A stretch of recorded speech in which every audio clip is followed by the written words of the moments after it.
Good morning.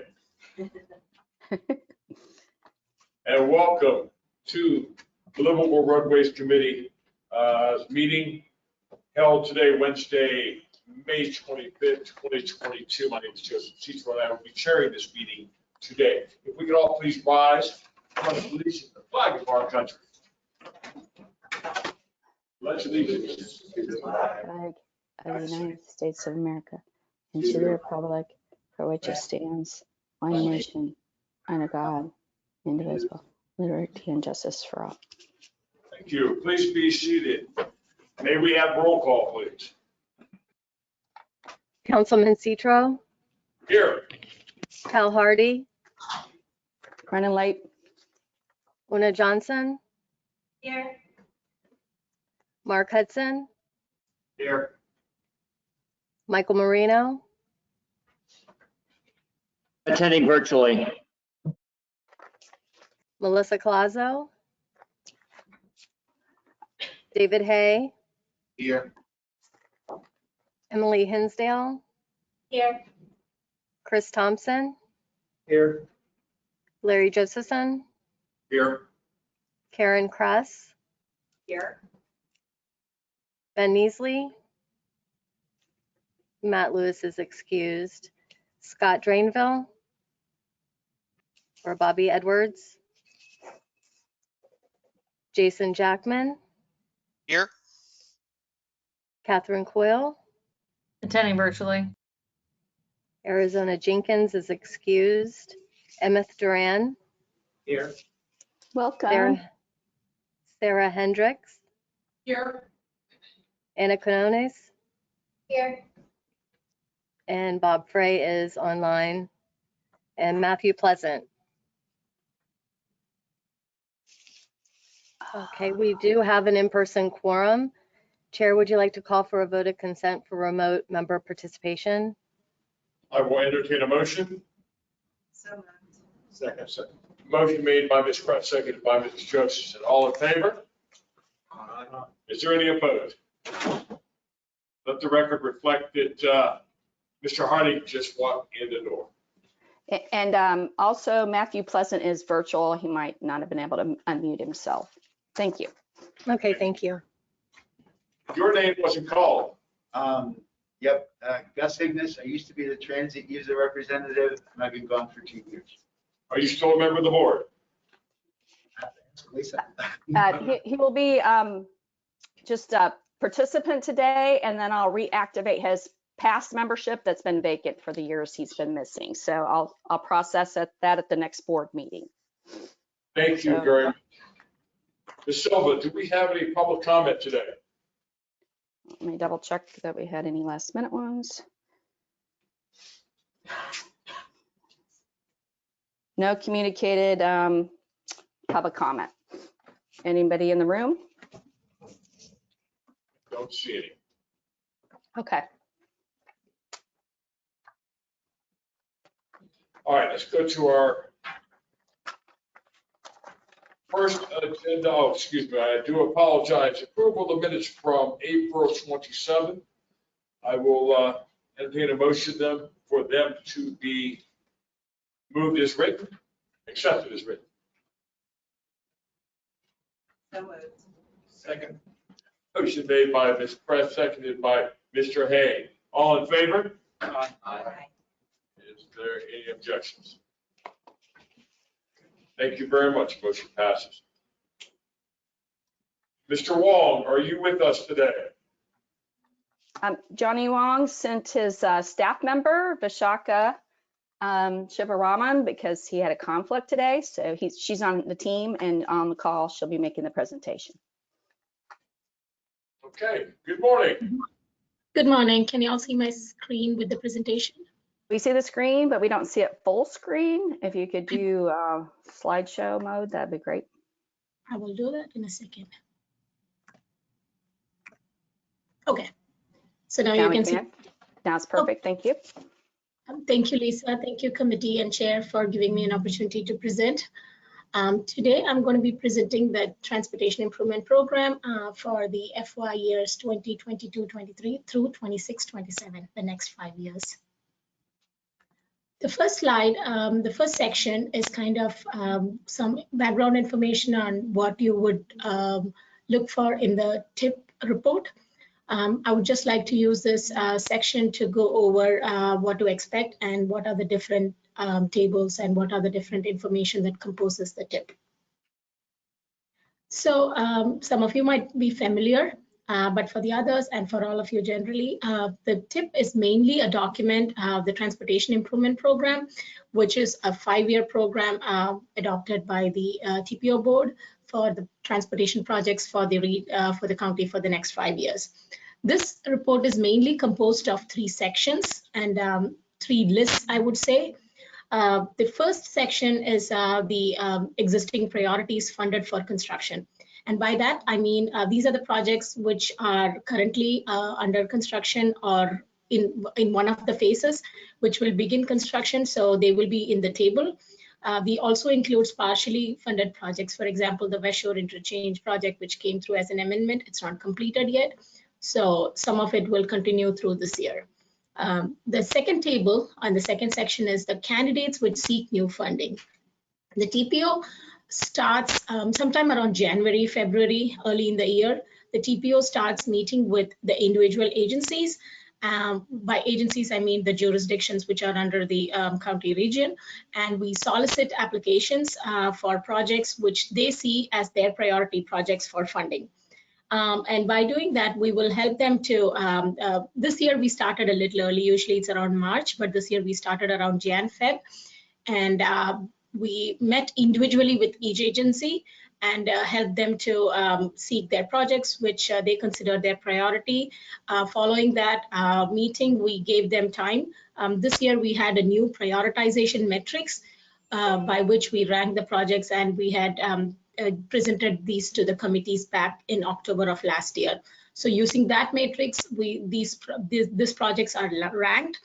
And along with the projects, the agencies also submit an application for what these projects would have as the goals and needs. So based on that, we will fit them into different categories, namely into our 5 funding programs, namely the State of Good Repair and Resilience, Vision Zero, Real Choices, the safety projects, and the into the 5 and the major projects which need economic, which bring economic development to this region.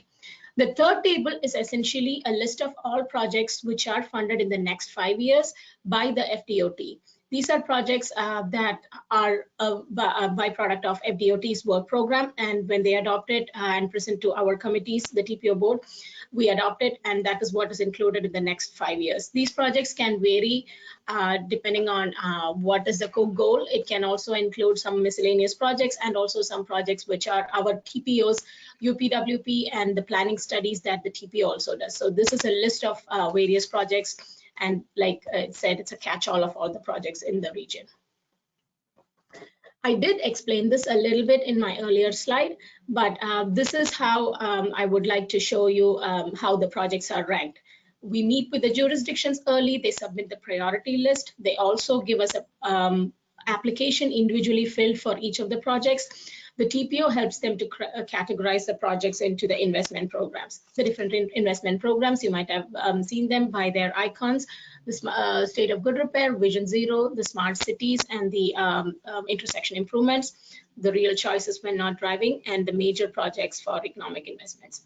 It is a ranked list. The table 2 is a ranked list, and what we do is based on the prioritization metrics for each project, we do split them into the 5 categories, and then they are scrutinized and they are all ranked and arranged according to their most benefit to the least benefit. This next slide I would use to kind of explain how the projects are funded. There are various funding programs for each of the projects, and the TPO tries to match the goals of the projects with the kind of funding it can be received. So some of the other funding buckets that we identified this year are listed here. The carbon reduction program, which is mainly for congestion and delay delay reduction. So some of the projects which satisfy that goals can be funded through this. The SS4A is a Safe Streets for All, which are some of the Vision Zero programs that can be identified and funded through this program. Similarly, the CRISI is a Consolidated Rail Infrastructure and Safety Improvements, which again can fund some of the BRT, and even the CSX project can be identified using this. And the MEGA project is a synonym for National Infrastructure Project Assistance. By that, this is the bucket which can fund some of the bigger projects in the region, and anything which cannot be funded through other sources can be funded through this big project. So we have grants coordinator who will be helping the jurisdictions identify some of these possible potential fundings sources. And also we do keep track of the NOFO, which is the Notice of Future Funding Opportunity. So whenever we receive it, we notify the agencies and they can proceed with the applications. I'm moving on to the next section here. This is a section which I will highlight some of the projects in Table 1 and explain how they are arranged. So in Table 1, like I mentioned earlier, we begin this process by meeting with the jurisdictions. Through this process, we identify the projects which are currently in construction and they have some funding for construction. This is a screenshot of how the table is arranged. You can see the FPN number where it is available. That's the project number for projects that have been identified. The color, they are color coded according to their category, and it has the project limits, a little bit of description, and what is the status of the project. We did this in a very intensive process. So we met with agencies and made sure that the projects that have been completed have been moved out of this program, out of this table. And you can see here some of the projects you might recognize are the Green Spine Phase 3A, which is along Nukio Parkway, the Armenia to Bush Boulevard resurfacing, and some of the projects you might not see on ground are the downtown ATMS project, which was by the city of Tampa. So these are the projects which have intensively been scrutinized and they have been completed, so they are removed from this table. The newly added projects in this table are Green Spine Phase 2B, the Dale Mabry Mango to Pearl Avenue, which came through an amendment last year, the Fowler Avenue from 275 to 75, which includes multimodal improvements and also safety measures. Some of the other TISMO projects are US 41 and Nebraska Avenue, US 92 and Hillsborough Avenue. These are some of the signal and the signal improvements and intersection improvement projects. Then there is also some turn lane improvements along Alexander Street, Redmond Parkway, SR 60 at Adamo Drive and 26th Street is a signal improvement. Of course, the Selman Greenway and the bigger projects are the West Shore Interchange, DTI, and the I-275 section from MLK Boulevard to Hillsborough Avenue. So these are the new added projects which are seeking, which have some construction funding in the next fiscal year. The third section is the highlights from the table 2. Similarly, how I explained in the previous section, I'm going to be going over this section and helping you understand how some of these projects are fit into this table. So according to the order of how our projects are ranked and the performance metrics, I would like to go over the State of the Good Repair and Resilience Program. These are some of the projects that are that include the road repair, resurfacing, maintenance, bridge preservation and rebuilding, and some of the stormwater projects which have been identified through our program as projects which are highly vulnerable and highly critical. We rank them again according to the prioritization metrics that was adopted by the board. I would like to explain some of the projects that are added here are, you can see recurring projects here like the bus replacements and some maintenance overhaul. Mainly the projects which are for the transit assets are the ones which are listed here, and then T-BATA van pool operations was sought out by T-BATA for maintaining their van pool and they had requested money for it. The Bayshore Boulevard seawall reconstruction is is a new kind of project that was added this year. This is by the city of Tampa, and it has been identified as one of the most vulnerable and highly dangerous seawall. So we have to reconstruct it. And according to the resiliency, it satisfied the goals of resiliency and stormwater improvements. So that's how this project was added. The second category is the Vision Zero program. This year we received quite a number of projects that could be funded through the Vision Zero. The TPO board also accepted that Vision Zero is a very important category, and we need to try to accommodate projects in this goal. So the projects which are under the Vision Zero, there were a lot of submissions. How we rank them is based on the first criterion. What we looked was the construction readiness, whether it's ground ready projects which have been completed, which have some feasibility study and planning studies in them and are ready to go for construction, have been added to this because that is a ready program, and that will be the first criterion for ranking them. Then we also look at the crash density of the corridor and the intersection. So the number of crashes per mile along the corridor and also quarter mile of the intersection. That's how we rank the projects. The third criterion, what we added as part of the prioritization metrics, is the EJ areas, the environmental justice projects which have edge miles, which are touching the environmental justice areas, will be beneficial to those communities. So that was used as a tiebreaker for some of these projects because the crash density was very similar for some of them. And there are also some of the projects identified through the Vision Zero top 20 corridors.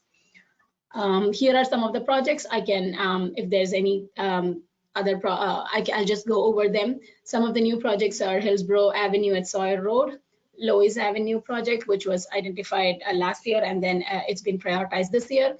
US 301 at various intersections. The Mango Road stretch from MLK to US 92. Lynn Turner Road. 15th Street is a pretty long corridor from Fowler to Fletcher. And some of the other projects which are added are Habana, 15th Street, and the various projects listed here. So these satisfy a goal of safety and for the corridor, and also these projects are mostly the ones which can be completed under 5 million with construction costs. So these are some of the smaller programs, lesser expensive projects which can be completed under this amount. The third programs that we ranked was the Smart Cities program. Again, following the Smart Cities prioritization metrics, the top 3 programs, the top 3 projects which satisfy this goal will automatically be earning a spot. That's how the downtown Tampa signal replacement project came into, got added to this list. These are some of the older signals that need to be retimed, and City of Tampa came up with a request if they could try to add that project. The US 301 at Baum Road is an intersection improvement, turn lane improvements, and various operational and delay reduction improvements. The third set of projects, the various signal replacements on county roads. These are some of the older signals that have been identified by the city, and they are also going through signal replacements and retiming. So these projects mainly they look at reducing the reliability, reducing the travel delay, and improving the reliability and increasing the travel flow. So that's how these projects earned a spot on the table 2. The next set of projects are the Real Choices program, and these are the projects that include the trails, the side paths, the multi-use path, and other projects that complete the network and connect to the various economic centers. So some of the projects which belong to this category, how we have so many projects is because some of the projects which could have been funded through the Vision Zero program, although they look at the safety, they did not earn a spot in the Vision Zero category because of the low crash numbers, but they are still of significance to the community. So we help them to add the projects to this category, so that way they can earn a spot, and they are still helping to connect the network and safety improvements, and especially like some of the projects like the sidewalks gaps on various segments on state roads, what you see on the bottom a project that is a list of projects that are identified throughout the state roads, and FDOT had asked us to add this project to this list because whenever they have some funding, they can fund some of these projects. They can identify the most needed sidewalk gaps and fund those projects and construct them. So that's how that project got added. Let me see what else. The other projects, the Gray Street, Main Street, they are all newly added project. The Green Artery, some of the segments have been completed. These are the other segments. Waters and Florida and Brush Street also came through as safety projects. Mango Road at Whole Hillsborough also came through as a safety project and got added to this category.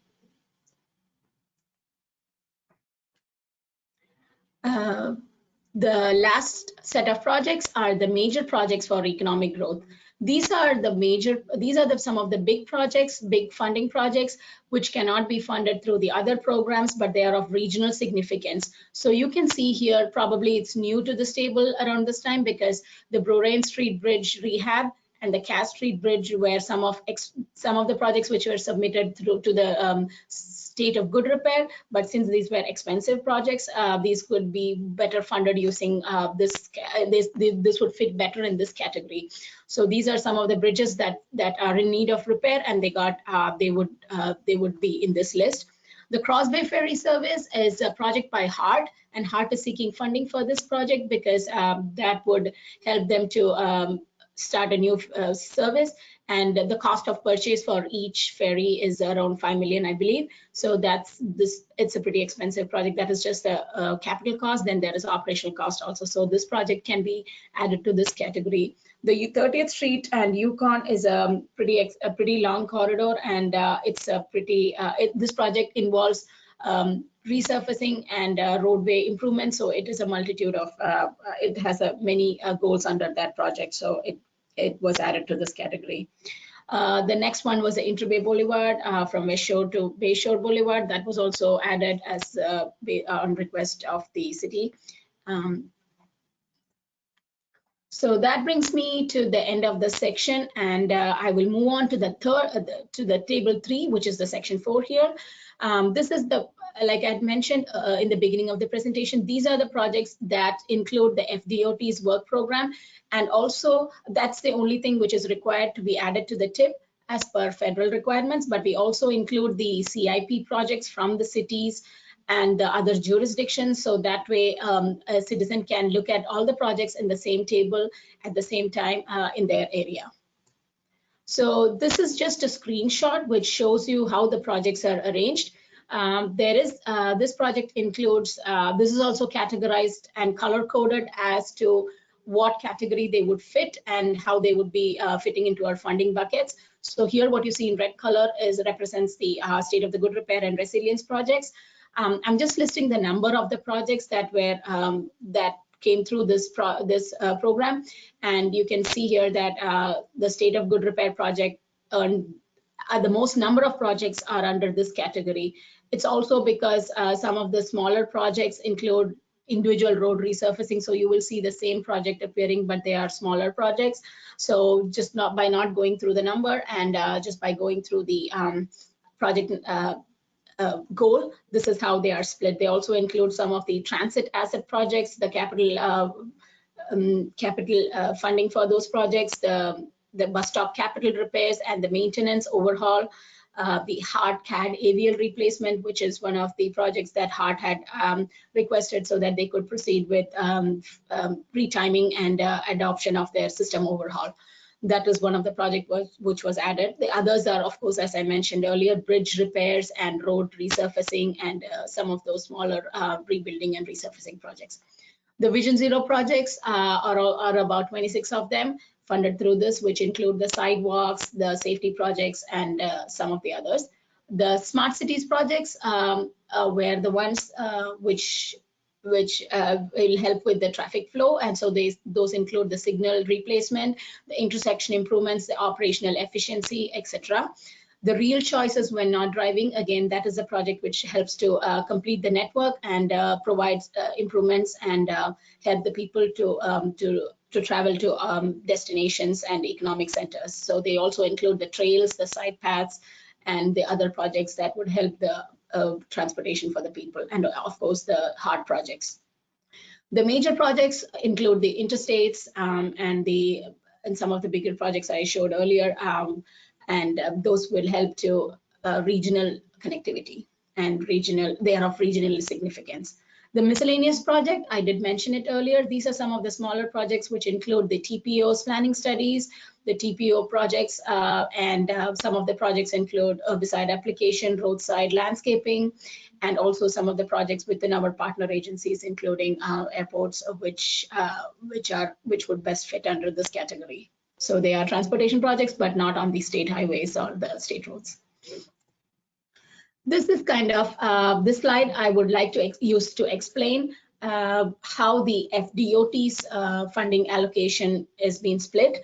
I did mention the number of projects, so you do not go by the number of projects. We look at the cost of each project, and of course, the major chunk of this project is around 50% of the projects fit into the major investments for economic growth, because they are some of the high cost highway projects. The other projects, the other major section was the state of good repair, because that is one of the top priority for the county to rebuild some of the corridors and resurface and provide improvements for bridges and transit assets.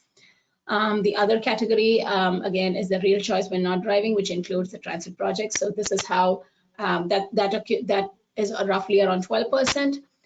The other smaller categories are Vision Zero projects and smart cities. Some of the project goals, we go by the work type, how what each project would cover, but there are some projects with goals with another project, and they would be kind of hard to categorize, so they would be fit into whichever category best fits according to their main goal, but they could also satisfy other goals, because some of the operational improvements also mean that they are making the intersection safer. So just to kind of keep that disclaimer, but this is how generally the projects are distributed across the table. With this, this concludes my majority of the presentation. I would just like to explain to you what are the next steps and where we are with the process now. So currently, we also include coordination with partners. By that, I mean that's the TRIP projects. The projects which need to be adopted also need to be in the Transportation Regional Incentive Program, TRIP, and the MUT, Multi-Use Trail Priority List. And they have to appear in both these, in the TIP and also in this list to be eligible for funding. And we presented to the Suncoast Transportation Planning Alliance on the June 10th. And it also, only when they approve it, it should be approved by the Suncoast TPA and also by the Hillsborough TPO board in order to be able to receive funding. That's how these projects are get funded into the TIP. Some of the regional significance projects that I would like to go over are the Big Bend Road. These are the bookends of the Big Bend Road project. So that includes the two trail ends at the US 41 to Covington roads and the Simmons Loop to US 301. So that completes the the bigger project there.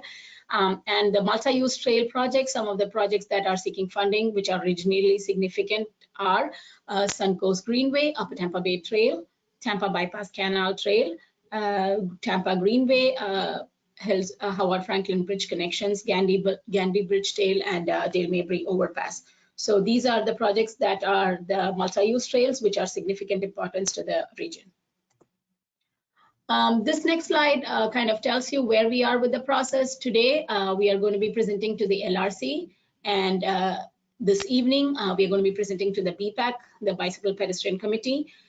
Following this, next week, we'll be presenting to the CAC. The CAC, some of the committees have already seen this presentation last month as an early snapshot. And then following that, the June 6th will be this presentation will be done to the TAC. And the the final presentation to the TPO board will be on the June 8th. We do have all the flyers printed out. These tables are also, and the project details, the TIP report, the tables, the flyers, everything is on our website. We are also having a social media post. We have printed the flyers and distributing it through our partner agencies and social media post. We are also going to be going with a social media an outreach where we are going to be putting on signs, road signs along some of the major projects, the new projects, so that citizens can be aware of and they can present their comments at the June 8th hearing. So these are some of the ways we are trying to reach out to the community and helping them understand the TIP and the projects in that. The recommended action today is twofold. I would request you to approve the TIP update, the main TIP document for FY 22-23 through 26-27. I'm also requesting you to approve the TIP priority list, which is the table 2, and that is what will help to fund some of the projects in the table 2. So with that, I conclude my presentation. I'll take any questions at this time. Ms. Rahman, thank you for that report. That was a lot of information delivered to us at one time. And I'm hoping that there will be questions. Ms. Silva, let's go to anyone that's online that has questions, then we'll come back here. Okay. I'm not sure if you can see my screen. I'm kind of opening my go-to window here because I can see you all, and who's asking questions, I can take them. We still see your screen, Vishaka, and I don't see anyone identifying themselves to request a chat, and I don't see anything posted in the chat online, so we may not have questions online. Is there anybody present that has questions?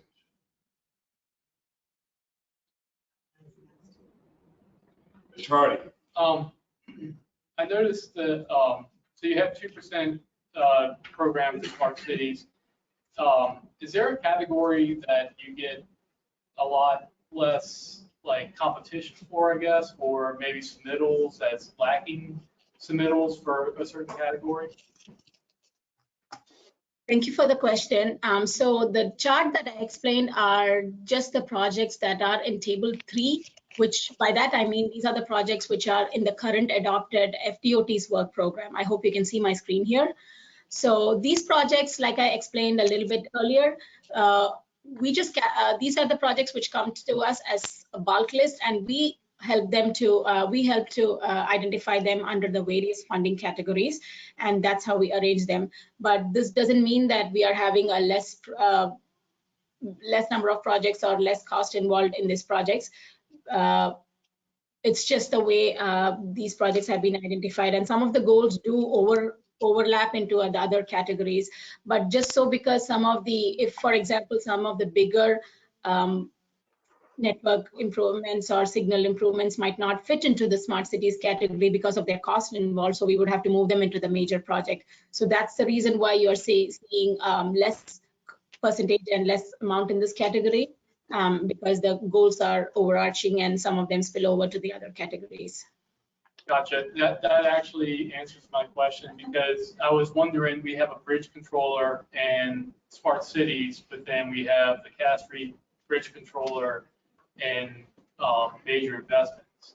So I was just kind of curious if there's a way, I don't want to say to game it, but when we were doing our surtax planning, our projects do touch different categories. So a safety project is also a maintenance project and vice versa.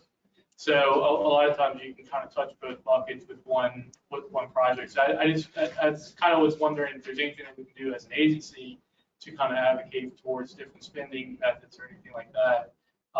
Just an anecdote, the CAS-free bridge controller right now, we source parts from eBay from other municipalities, because the controller was built in the 70s.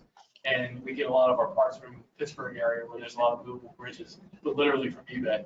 So it is a smart city thing, because right now it's a very, very dumb controller. And the new controller that we're trying to install will actually be phone activated and all this other stuff.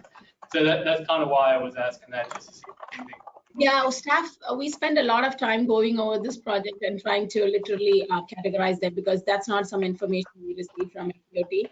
It's something we will have to coordinate in through multiple meetings and coordination. We try to identify if the goal is not very clear. We would have to reach out to them and ask them. And like you said, they can also be a safety project and a smart city project. So it's not clear black and white distinction here. I just add, if I can, Chair. You might recall, I think it was last month, that we approved the Smart Cities update, which was plan update, which was really a way to get technology back being able to be prioritized better. Because the way that we used to do it, things could not compete well under that ITS category. So that's been changed a bit so that we can add more projects. So there might have been hesitation to try to get a project funded in that category.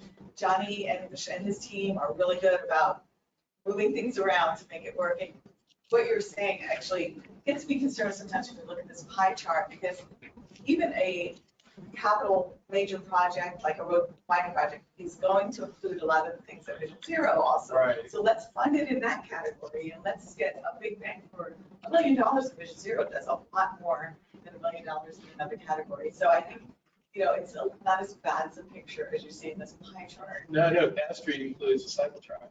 It's a big, that's what I'm saying. All of our projects have multiple components. And we kind of mentioned that when we said Vision Zero in all things too. So no, I didn't mean any criticism or anything. I was just asking the question. Yeah.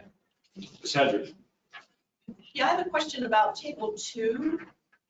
Under smart cities, it's priority number 44, which is the State Route 583, 50th, 56th Street from US 41 to Sly Avenue. Is that project going instead of from Sly Avenue to Fletcher Avenue? Do you know? I'm just trying to open my other screen, which has the agenda, and I do not have the table with me currently. So just give me a second. Sorry about that.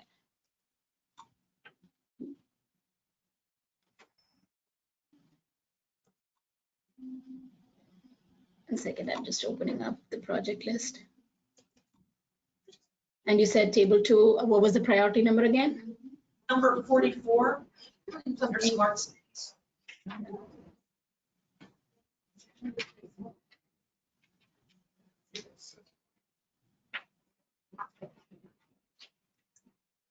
Was it the signal replacements? No, I believe what it says with regard to project status request, it's PD&E.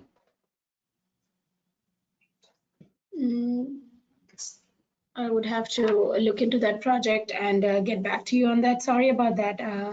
It just recently, the Florida DOT just recently completed a complete streets corridor study.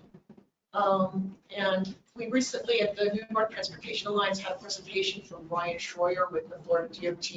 And his presentation appeared to include 56th Street all the way up to Fletcher. I'm sorry, I do not have the agenda with me right now. That's why I'm struggling to find out which project it is. So bear with me. I'm really sorry about that. Can I get back to you with an answer on that project question for you? Yes, thank you. Sure. Thank you so much. I apologize again. All right. Any other questions? Any other comments? Ms. Kress. A few months ago, we had a long discussion about how projects fit in Vision Zero. And I think maybe it was Emily who ultimately made a motion. Maybe it was Matt Pleasant. I don't know. We had a long discussion about it, and I thought that we were going to kind of rank every project was going to be looked at through Vision Zero lens. We wouldn't necessarily have a separate category for Vision Zero. But I just kind of wondered whatever happened with that conversation. Ms. Silva. Okay, well, I think Vijaka can back me up if I'm wrong, but all the projects come in and Vision Zero is one of the categories. So Gina was kind of explaining this earlier. If it's a Vision Zero project, it goes into the Vision Zero category.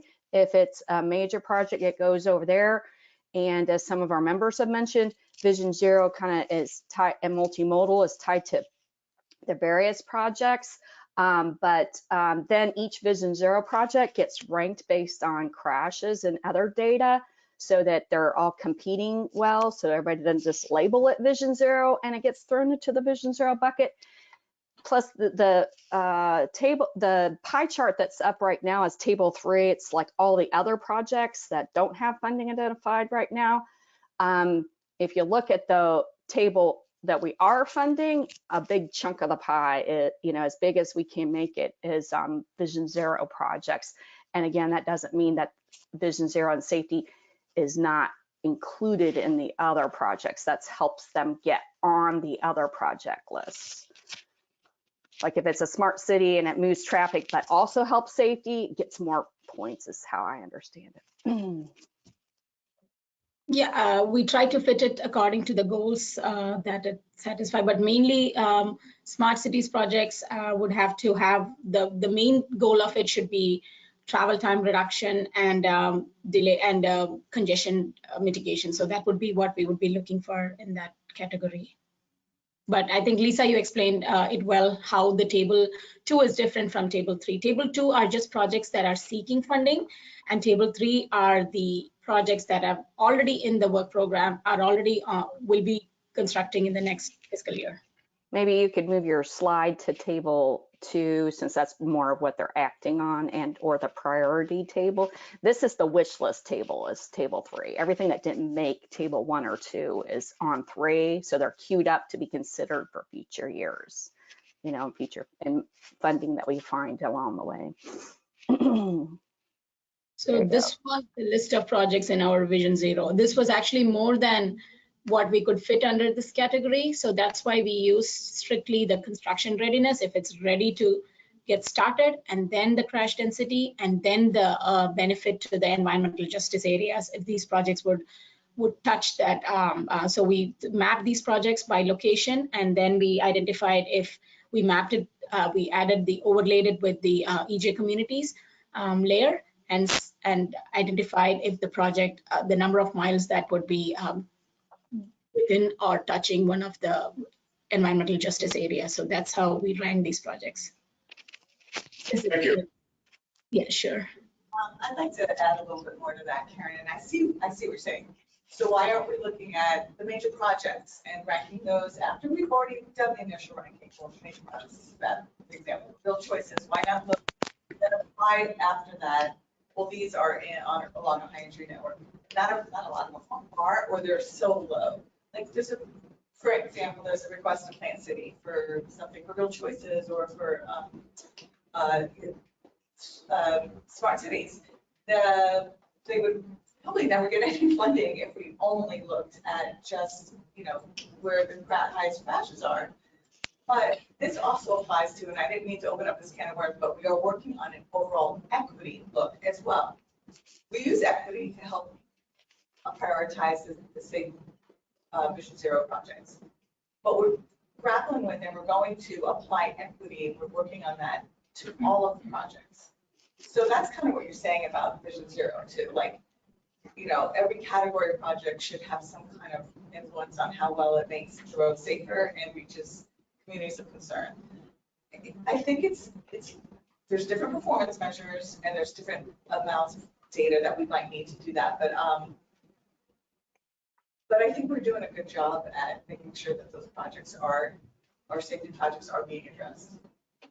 And I hear what you're saying about like an overall look at it. Again, we might want to follow up. Yeah, I think if I'm interpreting what you're saying, Karen, is that we're still missing like our Vision Zero sunglasses through which we look at every single project. So if we look at, say, major investments for economic growth, of these 10 projects listed on table 2, 6 of them involve road widening or capacity issues. Where is Vision Zero fitting into that? How are we considering Vision Zero in that? I'm prepared to believe that that may be considered, but there's no way for me to judge that from this. And I think this is a problem. I mean, I can speak of this as more of a layperson, and I am not working for a city agency, but nor are most of the people who vote, pay taxes in this municipality and in all of these municipalities. So how do I come in here and say the city cares about Vision Zero, the county cares about Vision Zero, the TIP reflects that investment in Vision Zero, if it's not even mentioned, if there's no view of it in the majority of this table? And so it's really like, it's not changing the projects, it's changing the way that they are presented. So it's a communication issue. So I would love to know, for example, when it says widening from 2 lanes to 4 lanes divided, how is that meeting our Vision Zero goals? And I don't have an explanation based on what we have here. Because major projects focus on economic development, but then they could have the next category of that prioritization process you're saying is being, and how does it influence Vision Zero or reduce? No, I'm saying like first is Vision Zero, and then under that, we break down to the other categories. And I know that's not the way it's set up now. I'm saying that is the way, if we are really serious about Vision Zero, that is the way it has to be in the future. Just start with Vision Zero and then break it down under categories under that, so that everything makes it clear to all of us, not just the people who are working on the details and making the tables, how this is really going to impact our safety in the city. Sorry. Sure. Just one follow-up. So those who are responsible for actually developing those plans are the people that we work with closely, and when it comes to actually doing design work, and I don't know, I need to always point out because he's not the only person in here that has that kind of overbearing, that those are policies and that those agencies believe in and will follow, but I get what you're saying. Right. Until you're saying. Right, well, I mean, I've sat through public meetings where poor Cal has to come out there and try to argue with residents about what they need for their safety. And I feel like it would make it easier for him presenting these projects if in every single issue, every meeting started with, this is how it improves safety, and then go on to into the details of the engineering. And if it doesn't improve safety, then Maybe we don't need it. Right. Ms. Preston, to your question, I believe 3 months ago that we had sent a clear message to TPO that everything that is presented, Vision Zero should come first. If I remember correctly, this board, this committee said, no, this is what we want to see first and foremost. Resurfacing is actually what people want to see first and foremost. I'm not sure. No, not even I'm talking this board. This board. This We said, committee. every project that is presented, Vision Zero should be first. We understand that there's major projects where everybody might say, well, Vision Zero, that should be lower on the list. We want to get this done. We understand that, but when you show us something, putting in Vision somewhere. That might. Maybe I can help address that since I was present for the motion from this committee. This committee did ask for a bigger lens on Vision Zero. Unfortunately, this TIP process started well before that motion, and the board has to adopt how we bucket and prioritize the TIP. And so that motion will be considered in how we modify future TIP processes. The motion was made prior to this one getting going and prior to any board action changing how staff is directed to develop the TIP.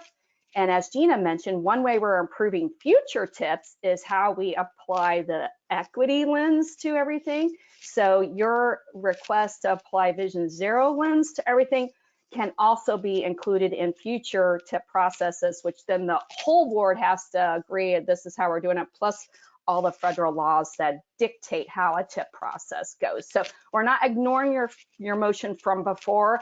It just will have to be applied to a future TIP. So you don't see as much of it reflected today.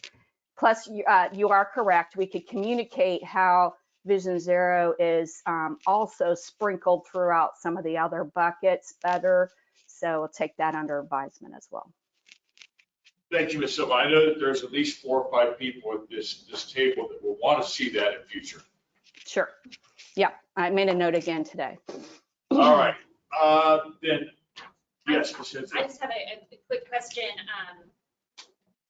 Under the Vision Zero section, the Safe Routes to School projects, when it says project status, it's blank. Is there a project status? It's on table 1, Vision Zero, second item. It's funded. It just is, when it says project status, it's blank, right, the first page. The right project you're looking for? The Safe Routes to School candidate projects. I just was curious. Did you say it was the table 1 project? Table 1, yeah, that whole section, Vision Zero, Safe Routes to School candidate projects. I just wondered where that was. Yeah, all of those project numbers in the second line there. Do you know the status? It's not listed. So these are, I do not know the current status of it. That's why we have the most updated information. What we received was what was added to this. We can get back to them and try to fill whatever is the missing spot. And that's something I can get back on that. Lisa?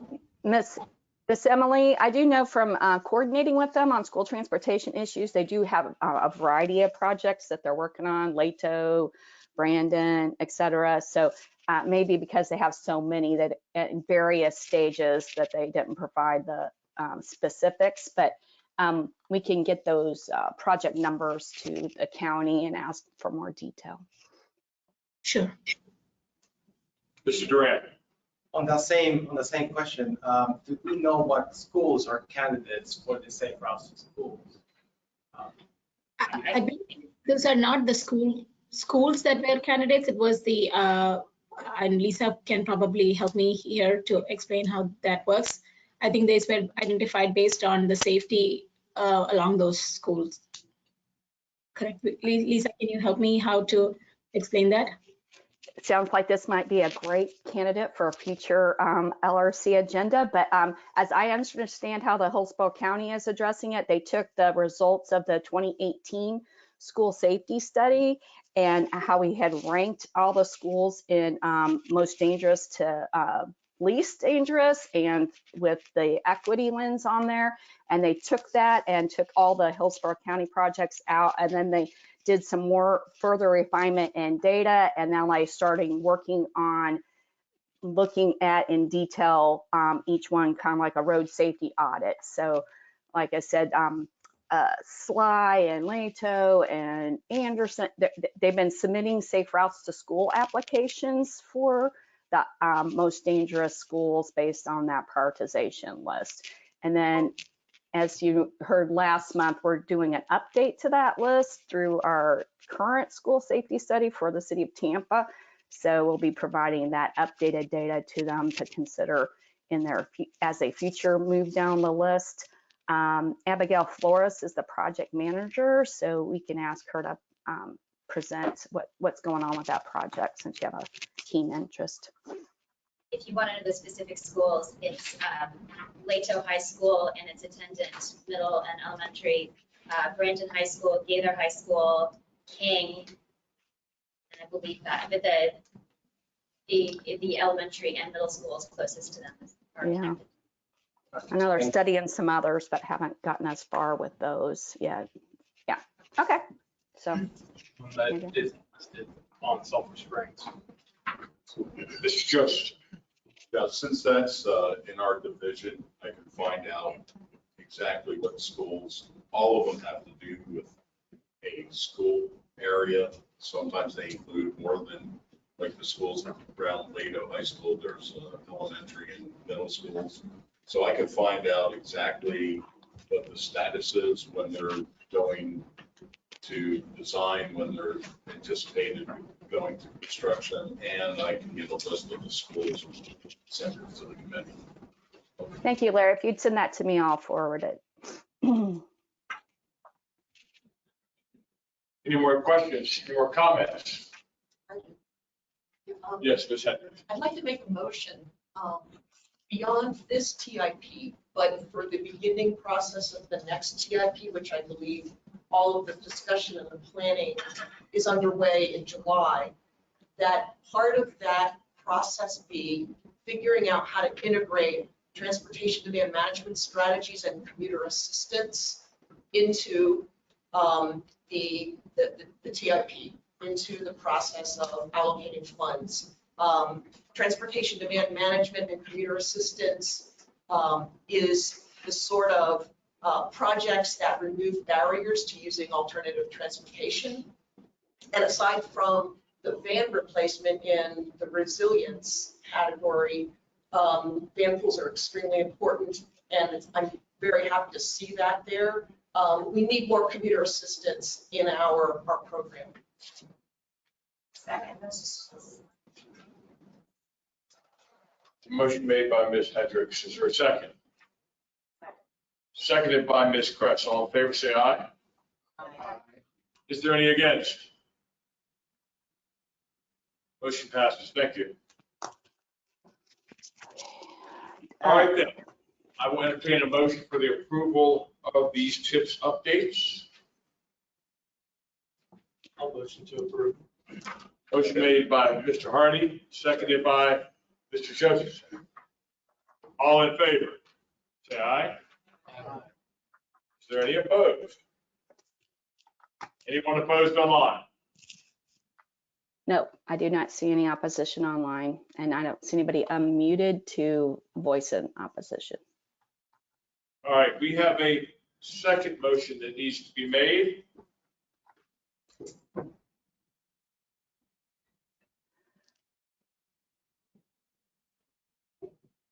Do I hear a maker for that motion? Pardon? No, didn't we had to approve two things today? Well, I counted the motion as approving both, but if you want to handle them separately, that's fine. Robin had said that we needed to make two motions today. Okay, great. What first one was for the tip, the next one will be for the priority list then. I want to entertain a motion. Yeah, I'll motion to approve the priority list. Second. Motion made by Mr. Hardy, second by Ms. Johnson. All in favor, say aye. Aye. Is there any opposed? Thank you. Motion passes. Thank you, Chairman. Thank you all. Thank you. Thank you. Next question. Yes, surely. I think she's gone now. Go ahead. It's back to Karen's point. I heard Lisa say that the Vision Zero prioritization needs to go to the main board. The main board ever review that recommendation or ever vote on it? Or is it just sitting out in space? I believe we voted on it. Ms. Silva? This committee voted on it, and it was reported in the chair report. In the couple of months that it's occurred, we have not addressed changing the tip process because we're in the current tip process. So that would happen, like Sarah's saying, we start beginning the next year's tip process kind of like around July probably, and then we request projects very early next year from our jurisdictions. So this will be noted to be considered in the update of the tip process in the future. Right, did the main MPO board ever vote on it? Not yet, because the motion just occurred and we have not brought the tip process back to the board in the last couple of months because we're in the tip process. So it would be a future meeting. Okay. Thank you for the clarification. Sure. And maybe we can get a status report in a few months on how things are going. That's good. Yeah, I'll get Johnny, the expert too, to come in and make sure that, we're communicating everything to the letter. So. All right, is Ms. Hay with us? Yeah, David and I actually text each other, so Hay and Yay gets mixed up a lot. Okay, Allison, time out. I'm hearing you as extremely fuzzy and nearly impossible to understand. So can you put headphones on or something? Because it's got really bad.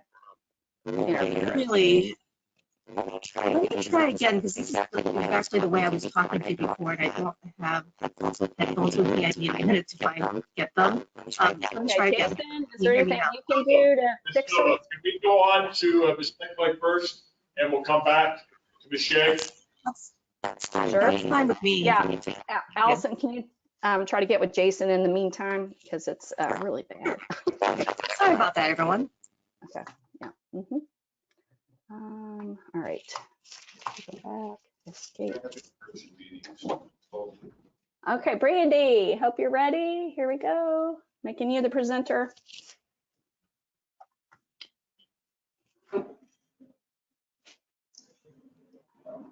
Yay, okay. We're seeing your whole desktop. I know. I don't know what to share. I'm just kidding. Let me do this. Go ahead and if you hit full screen, then you'll know which then it'll go to the other screen.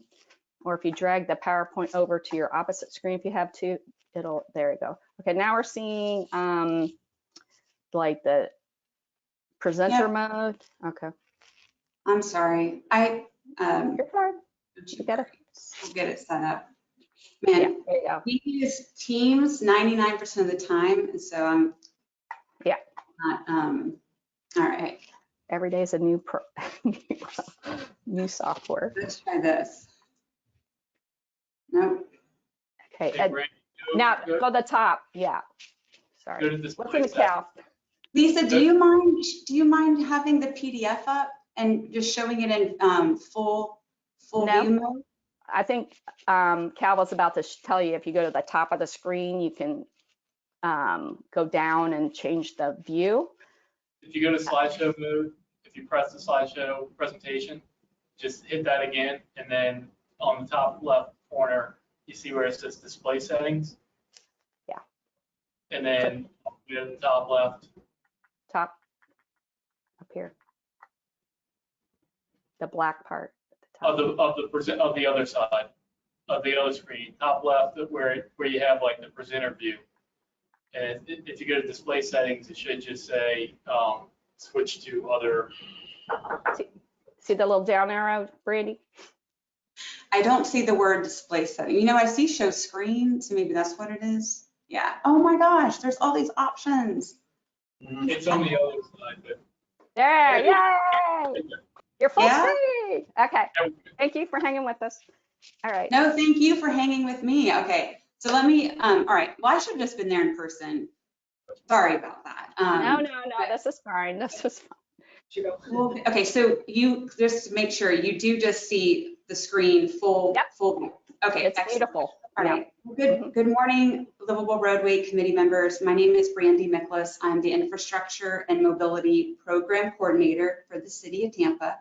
And I am here, you don't get Alana Brazier because she is in Richmond, Virginia with one of our, Vision Zero peer city, actually. So, but without further ado, let me get going. The presentation today is primarily on the Vision Zero action plan, but however, there is information on what our mobility plan is, known as Tampa Moves, and why we're doing it. And before I get into the slides, I just wanted to recognize so many wonderful committee members. Michael Marino, you were excellent yesterday in your downtown debriefing presentation. And I also just wanted to say thank you to all of you, community decision makers, the Hillsborough TPO. There's just countless others that have already done a lot of efforts based towards Vision Zero. And so we have really benefited from learning from those that have started before the city committed to Vision Zero. So I just wanted to mention that. All right, so let's get going. Okay, so it all started when Mayor Jane Castor came into office and we got our vision of transforming Tampa's tomorrow. It's an awesome strategy, and it has, of course, 5 pillars. One of those pillars is transportation, and within the transportation, transforming Tampa's tomorrow transportation lens, there's focus on strategic transit projects, trails and greenways, adopting Vision Zero, reinventing urban parking and mobility, and then enhancing neighborhood engagement. We want to do more listening first, making decisions with the community and stakeholders as part of it. And so part of the Transforming Tampa's Tomorrow, a big emphasis was to do something we had never done before, have a citywide mobility plan. And it looks 30 years in the future. So it's pretty long-term horizon. And the 3 major things, it's kind of what I mentioned in the previous slide, engaging the community. This is the community's plan. It may be a mobility department effort, but it is a citywide plan, and it is for everyone. We want to have those objectives and initiatives outlined for the next 30 years, because if we get funding, more so than we have already, we'll know where to put the money. We'll have those prioritized projects. And then, of course, setting standards and priorities for all modes, all users. So Tampa Moves, I think you're all pretty pretty familiar with it, but MOVES is an acronym. You've got mobility for all, opportunity, vision, equity, and public safety. And those guiding principles are important because the principles have measures of success behind them, or guide our measures of success, I should say, for our metrics and how we can see, you know, how are we doing? Are we making a dent? Are we moving the needle? So an example of one of the Tampa MOVES specific tasks is looking at our sidewalks, looking at our sidewalk gaps, prioritizing where those gaps need to be filled. So there's an example of the guiding principles on the left and the evaluation criteria that we're using to make those decisions. We want to make data-driven decisions because data matters. Good data matters, especially accurate and current data. So why Tampa MOVES? Y'all, transportation is expensive. It is expensive. Every day it's getting more expensive. And that's not just for transportation. It seems like it's life. And so we realize there's a pain point. We realize that it's not just transportation. It's related to where you live, housing affordability. And so this is one of the reasons why administration, city staff, Mayor Jane Castor, we were very committed to this. Another reason why is we have desperately a large need for funding. We are desperately underfunded, woefully underfunded, just like HART, just like most of our agencies here. And I was going to steal some fun stats from Cal, but I think he's going to be presenting to you guys in a future meeting. So I'll just let you know that, you know, we do not get much money from the fuel tax. It hasn't been like raised in almost 30 years. I mean, Mrs. Doubtfire came out in the year it was last raised. I love that movie, but y'all, that was like 1993. So it's a long time. So on average, I think you guys know the stats, but these are stats that were pulled from 2014 to 2018 in average. So almost 45 people killed on our Tampa roadways and almost 300 severely injured. But, and then unfortunately it gets worse later in the presentation, but that's one of the reasons why we're focusing on Vision Zero. So for Vision Zero, the three things I'll focus on this slide is eliminating those roadway fatalities, like getting to zero. Obviously, that's important for all of us. Quick build, rapid deployment, safety measures. You can do a lot with signs and paint, and you can do a lot within a year engaging the community in a small area and seeing how we can design the road or make small improvements for all users. And then lastly, of course, this is a citywide effort, so we're using a lot of our resources. Tampa Police Department is one of them to get to that goal. So this is that classic Vision Zero Tampa slide, eliminating roadway fatalities and severe injuries on our roads. No loss of life on our roads is acceptable, absolutely.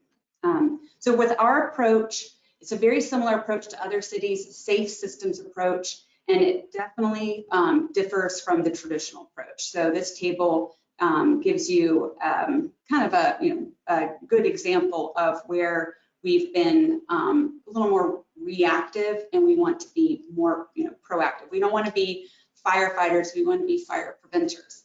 And so this is a huge collaborative effort. So this is where we're going with this new approach. Moving upstream, again, similar to the safe systems approach, is showing how we can influence policy and legislation. And it starts with, it starts with just a conversation. Tell people, you don't have to tell them what the Vision Zero definition is, but just give them an example. Maybe everyone knows someone that has been involved in a serious crash or injury or death. We need to tell those stories more and get more awareness out. So roadway fatalities in 2021, I mentioned earlier in the slide, it's gotten worse. It has definitely gotten worse. So on the right-hand side, you see the Tampa's 2021 date stats, 81 fatalities. And then underneath, there's the different types of fatalities that were involved in that. And the trend is national. So we're not alone in that, but that's not great. It's up 18% from 2020, and we're up 45%. So we're, but we know that. State of Florida has a lot of cities that need to really take action on this. So 0 is possible. I will leave, oh, well, this is not my last slide, but it is attainable. I know this is an example in Europe, but they had about the same number of crashes fatalities that we are seeing right now back in 1970. And in 2019, they got to 0. So it's possible. So how Tampa gets there, we've got our road to 0, 12 steps to recovery. And I'm not sure if you have seen this before, if you were involved in any of our our Vision Zero task force meetings, but we have checked off quite a few of these steps, and we're getting into that number 8 I love, integrating Vision Zero into our organization's DNA. I would say that just kind of piggybacks on the conversation you guys just had, talking about that Vision Zero lens and really talking about not just how does a project, how is it safer, how is it more comfortable? How is it more comfortable to walk and get around? How is it more comfortable for our most vulnerable users, especially those on foot? It's not just comfort, it's shade, it's lighting, it's all of those factors. We got our Vision Zero action plan. Woo-hoo! We unveiled it in March. Very data driven. We've got our action strategies, and we're taking that safe systems approach. It's a 60-page document, tons of graphics. At the end, there's some really cool corridor sheets. Gives you examples of like a one-way road and the different elements of that versus a two-lane divided. So there's a lot of great resources in the Vision Zero action plan. We have our Vision Zero task force. We had about 9 meetings last year. Of course, underneath Mayor Castor was our Vision Zero leadership team. We had 3 committees. One was focused on policy and program. One was on crash analysis and countermeasures. And then one was on equity and engagement. I actually got to co-chair the equity engagement with our administrator, Osia Wynn, and each committee had a specific charge. And so just wanted to recognize that. And our high injury network, this kind of goes back to the Oslo example. It is attainable. We can get to 0. We looked at our high injury network and we found that basically a quarter of the high injury network is on our road miles. Sorry, I'm not saying that right. Basically 3 out of 4 fatalities are on a quarter of our road miles. So we know where to focus. So this is encouraging. I guess I'm giving you guys the half glass full depiction of this though, but we do know data is helping us drive, or data is driving our decisions. So Vision Zero action plan, we've got the safe system approach. I've got an individual slide on each one. Safer streets. I love this example. You see a before and after of Hyde Park Avenue.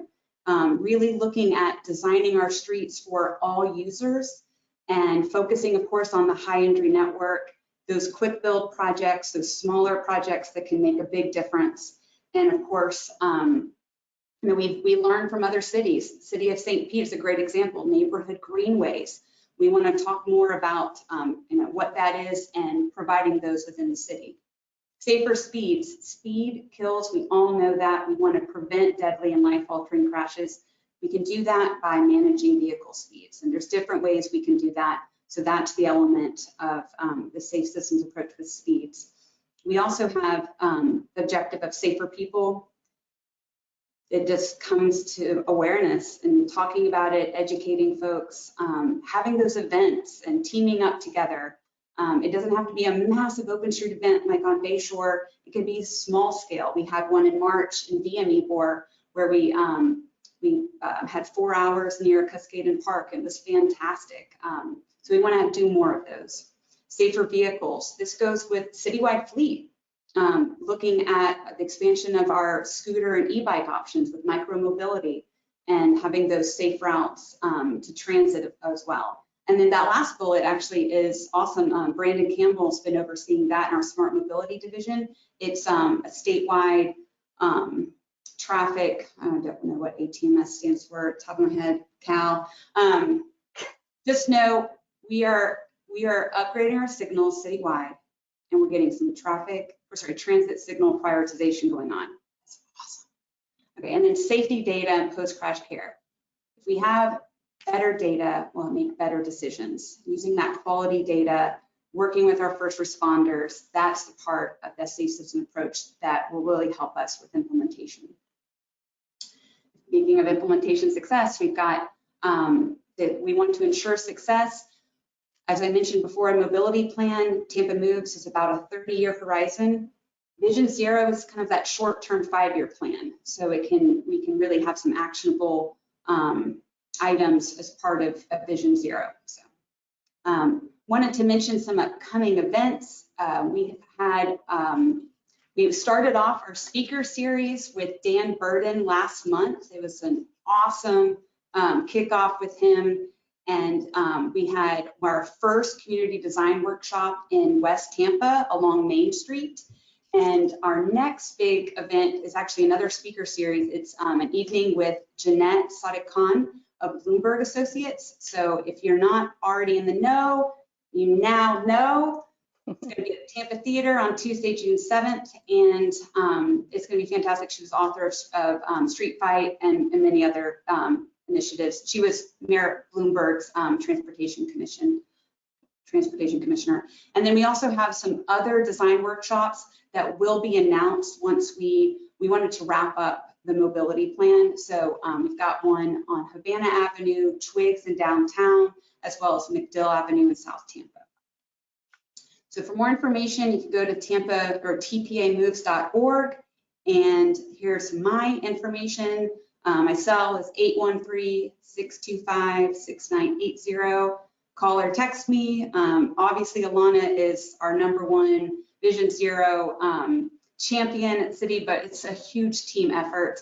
And so I know she would have liked to have been here today, but she's learning from the good folks in Richmond. So, and then I have a few examples just to show you guys some progress we've made over the past few years, even when we're talking about maintenance of traffic. Wanted to just highlight some of those. Thanks, Lisa, for humoring me to show some examples of Oh, no, I told you, I gave you an agenda where we had light agenda so you could talk about all of this because I knew. Oh, thanks. Love it. Well, I'm Yeah. sorry if I rushed it or I'm sorry if I took too long. No, either. And you did not take very long getting set up either. I know it feels like an eternity when your computer is giving you fits, but it was effortless. And then as the committee was listening, I'm sure you're started noticing, she started naming different projects and approaches. And that's what we saw City of Tampa submit as their TIP projects candidates. So that automated traffic management system was in the smart cities, when they update those really, really old signals, it allows them to do transit priority. This is all, it's getting there.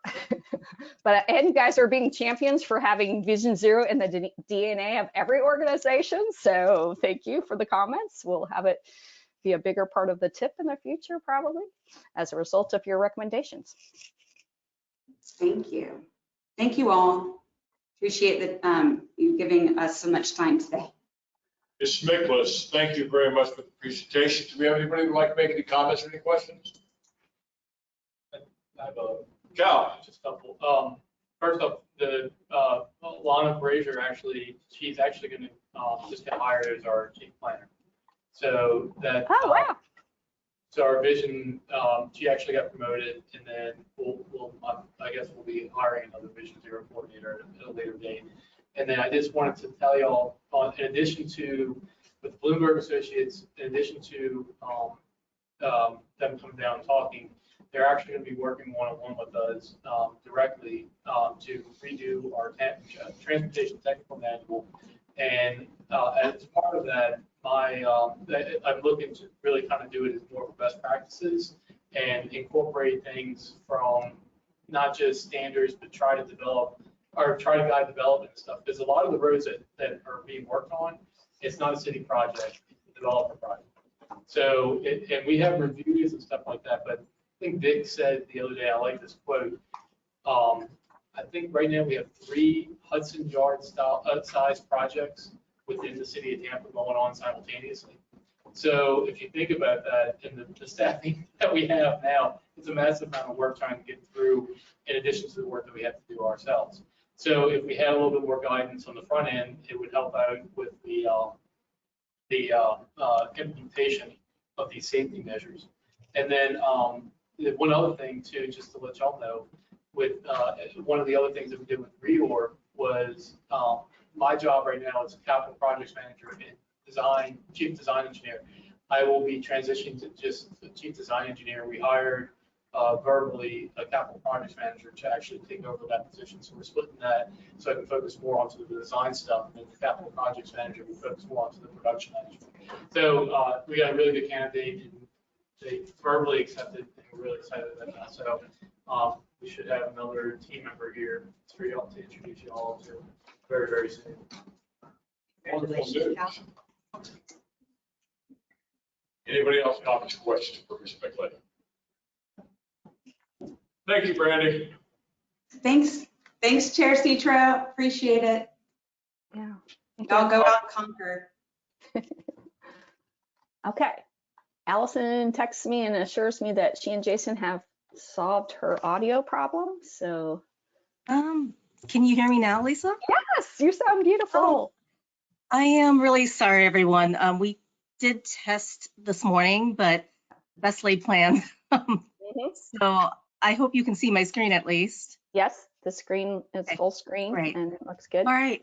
And I know it's, gets to be a long morning, so I'm going to be brief. And if I leave my camera off, I think we'll be fine with audio, ironically. So the project you have for review today is Gibsonton Drive from Fern Hill to US 301.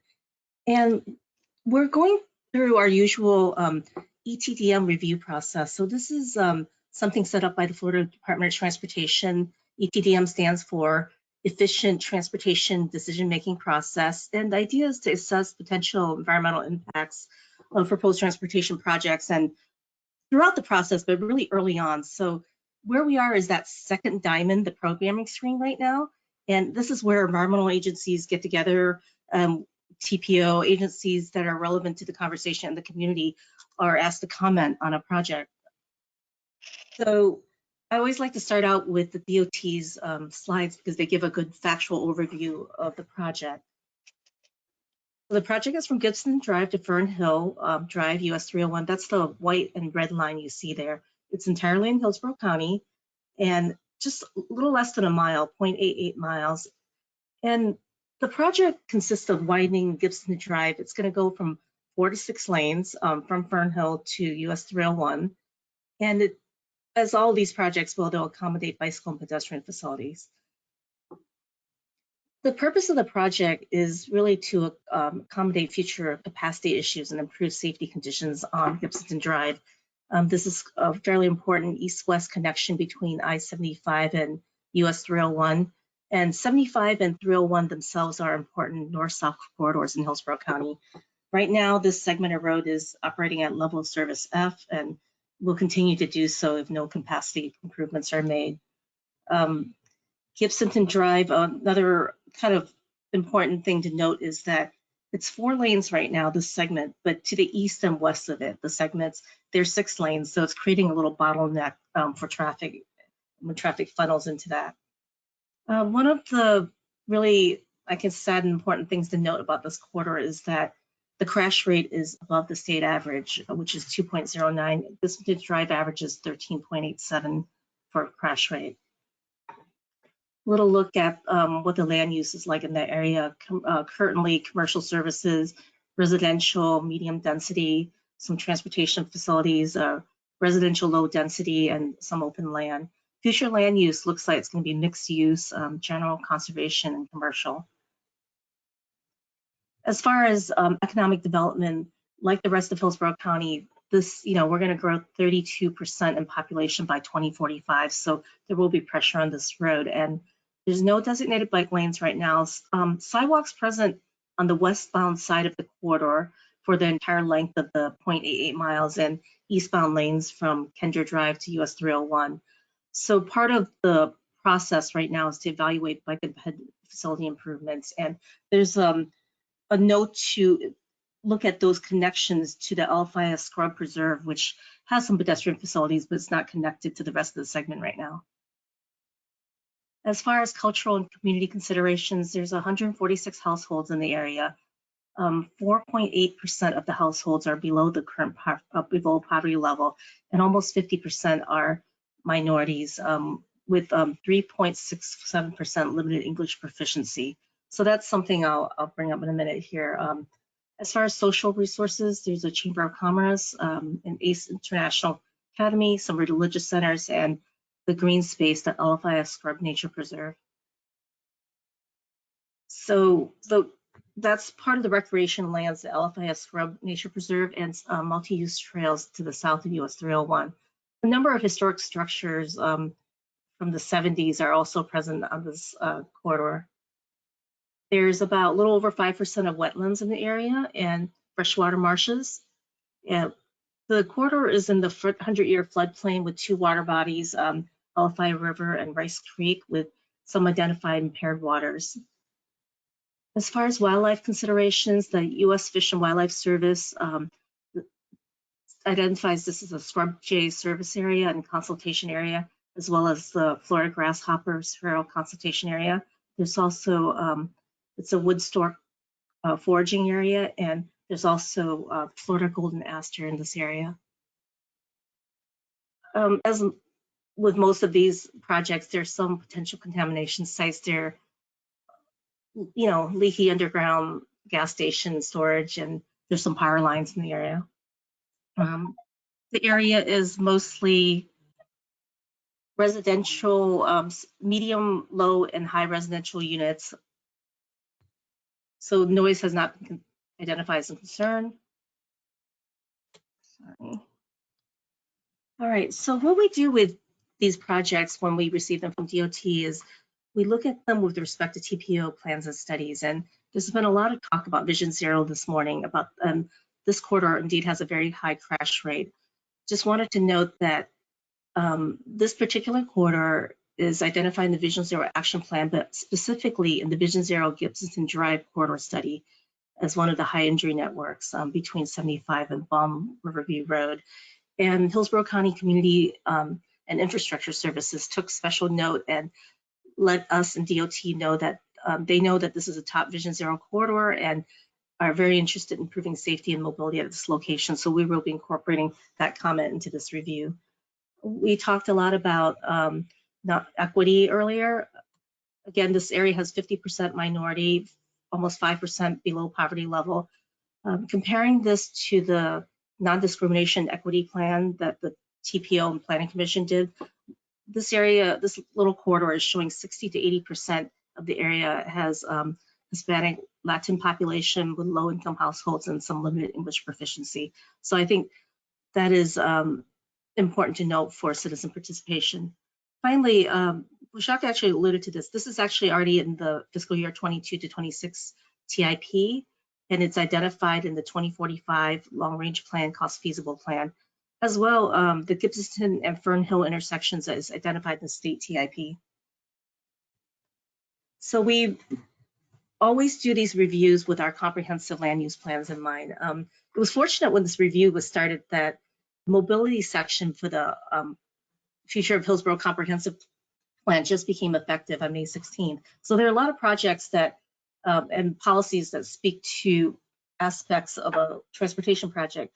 For example, widening impacts, ensuring that even though it's a project serving a larger need, that it aligns with when the right-of-way is required, that we are mindful of neighborhoods and underserved communities and try to avoid and minimize the impacts of the project.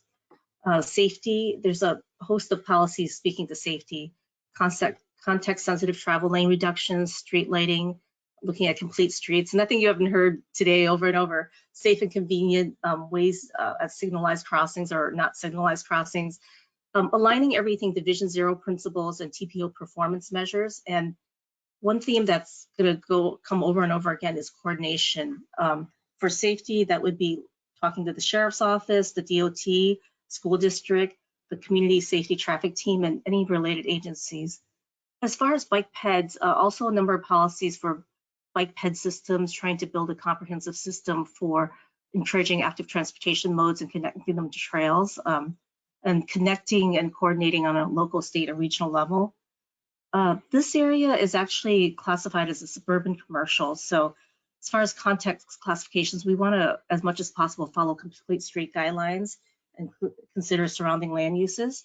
And also with environmental and historic and noise considerations, I think coordination with natural resource agencies and other agencies are important because we're trying to look at historical, cultural, tribal, and as well as natural resources and mitigate any adverse impacts. So this whole new mobility section has a lot of policies that are worthy of consideration. We always also want to look at the projects with respect to the future land use elements. So we know that this area is going to have higher intensity and density levels along Gibson Drive. So we know that there will be an impact to residential communities. So the idea is to make sure we have neighborhood protection policies in place and focus on what protection for incompatible land uses, make sure the mitigation measures like buffering, screening, and sound barriers are in place. And throughout that, citizen inclusion and participation is highlighted. So level service standards conform to those of the county. And along with that, there's an emphasis in the policies on protection of environmentally sensitive areas, making sure there's no net loss of significant wildlife habitat. And finally, when we're looking at flu policies, they provide a really good framework in general, but what's really helpful is when we have a corridor like this is to look at the community plan. So in this corridor is covered by the South Shore Area System Plan, that's the broader plan, but there is also the Riverview Community Plan. And the community plan, the section for Highway 301 corridor falls for Riverview Community Plan is exactly where this corridor is. And this plan has a vision for this area of being connected and mixed use with higher densities. And the feeling is that this expansion, if carefully done, can help towards those multimodal mobility options and further that vision. So there's just an emphasis in the goal to enhance the ability to walk and bike between commercial areas, to incorporate friendly street design. HART actually has Route 31 out here, Gibson Drive, and that connects to US 41 and 301. So expanding the roadway segment would seem to improve the traffic flow for the area. But as always, when you're prioritizing connector roadways and intersections, we want to make sure that we allow for active transportation modes. So it's the feeling that, careful consideration of this project would include the pedestrian bicycle facility improvements. So that is my brief review of this project. I'd like to take any comments and questions you have, and before we take action on the project. The comments that we submit to the Department of Transportation has to be an action of the committee as well as the analysis of the staff. So thank you. Yes, Ms. Hinsdale. Go back to the.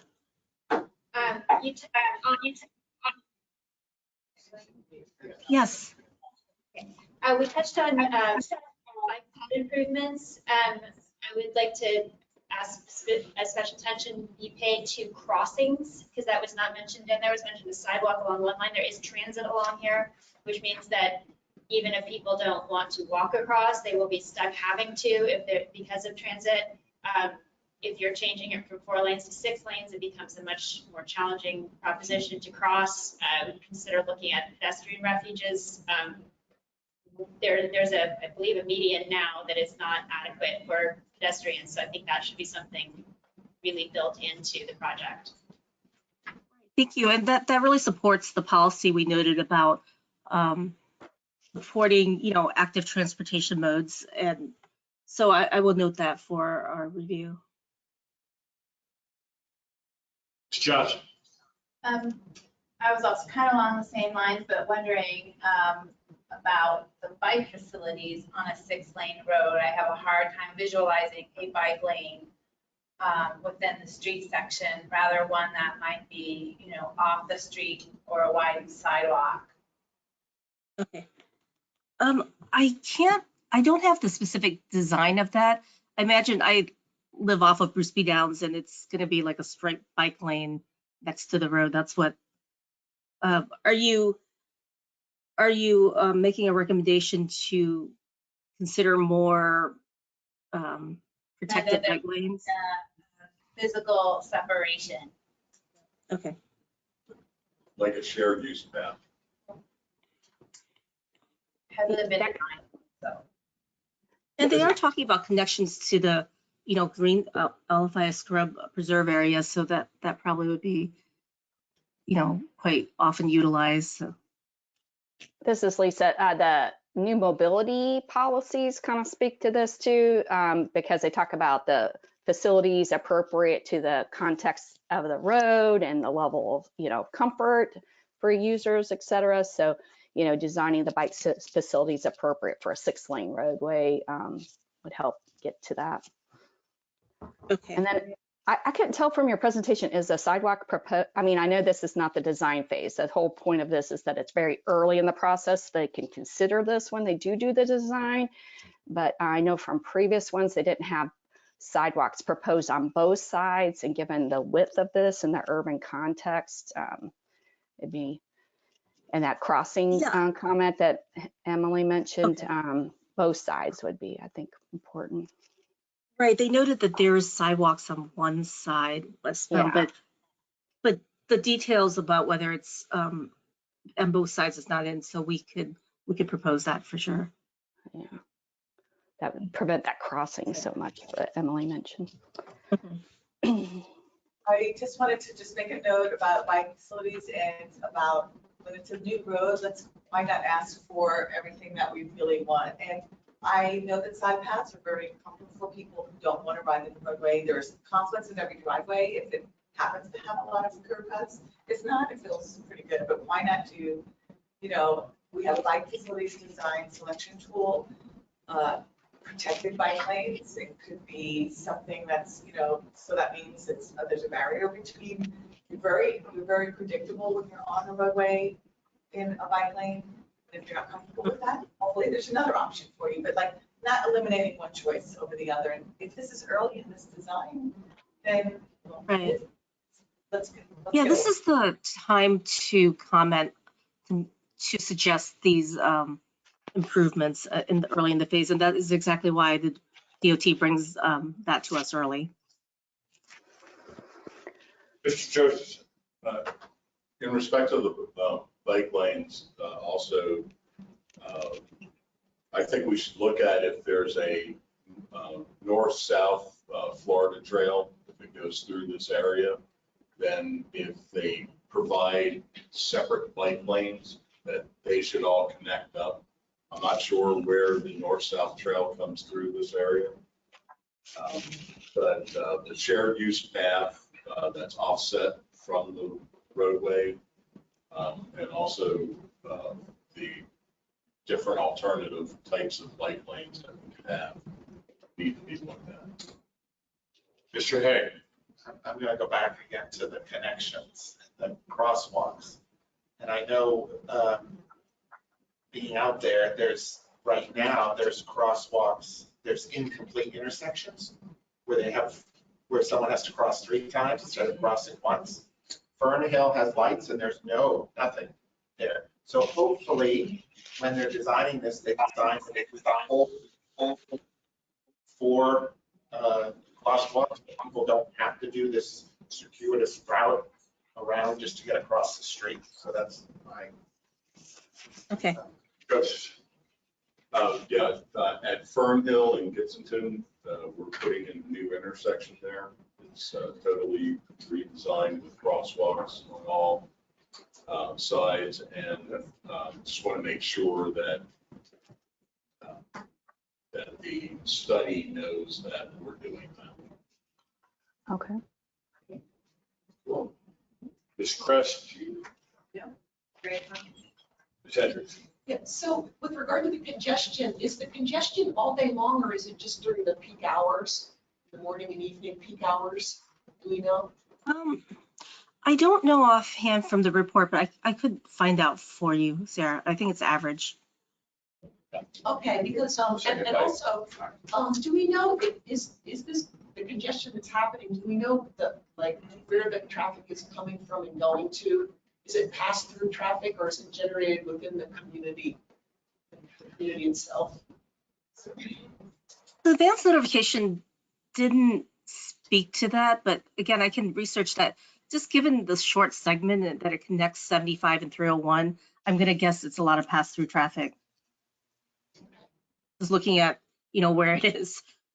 It's, providing a connection between 75 and 301. So there's gotta be a good amount of pass-through traffic. What I would like to suggest to the Florida DOT is for them to consider commuter assistance and transportation demand management strategies. For example, working with the commuter assistance program in District 1 with regard to van pool programs. If a lot of this congestion is caused by commuters coming from different areas throughout the region, and to look and see what other strategies can be done to decrease the congestion and provide mobility services before we consider widening. Mr. Josephson, and then back to Mr. Hay. Sarah, to answer your question, a lot of it's pass-through traffic, a lot of it's coming from Fish Hawk area and that entire area trying to get to 75.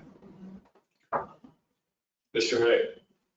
I'm gonna, again, that roadway, I know I walked it, which is a feat, but, I think when FDOT is designing, they need to consider, hopefully, there could be some agreement with the parties down there of tree planting.